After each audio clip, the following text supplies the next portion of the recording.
Ma's life is filled with miraculous events. These are a few stories shared by her devotees.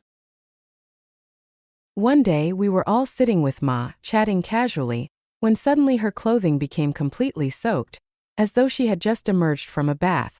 I quickly brought her a fresh set of clothes and made a point to note the exact date and time, hoping Ma would later explain this mysterious occurrence. A few days later, a devotee arrived at the ashram to receive Ma's blessing and shared his recent near-death experience. He had been bathing in the Ganga when a strong current swept him away, and he believed it was the end for him. Miraculously, he found himself washed ashore. When I inquired further, I was astonished to discover that his accident had perfectly coincided with the moment Ma's clothes were drenched. It became clear that Ma had mystically saved the devotee from drowning. On another occasion, during an evening satsang, Ma suddenly asked several attendants to gather splints, bandages, and other first aid materials. When the items were brought to her, she set them aside and continued the satsang. Minutes later, a group of people entered the hall, carrying a bloodied devotee who had been injured on the way to the ashram. Under Ma's supervision, first aid was administered, and a doctor was called.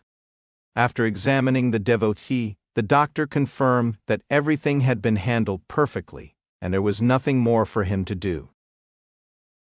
There are countless instances where Ma stood by the deathbed of her devotees, knowing the exact moment of their departure.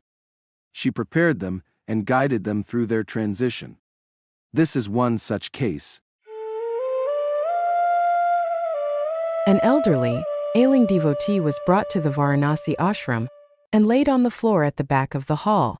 Throughout the evening, Ma periodically called out, "Mataji, are you saying your japa?" Toward the end of the night, Ma knew that the time had arrived for the devotee's departure. She quickly rose to her feet and walked over to the back of the hall, sprinkled a few drops of the sacred Ganga over the woman's body, and placed a garland on her chest. Ma gently ran her hands from head to toe and witnessed her elderly devotee take her final breath. There was no pain or discomfort. It was as if the soul just glided out of the body. This chapter teaser is taken from the beautiful book, A Goddess Among Us. This book contains many inspiring stories that will help you grow spiritually and deepen your passion for sadhana. The purchase link for the book is in the description below. By ordering through our link, you support this channel at no additional cost to you. Thank you so much for watching. Do not forget to like, share, and subscribe to the channel. Stay blessed and Namaste.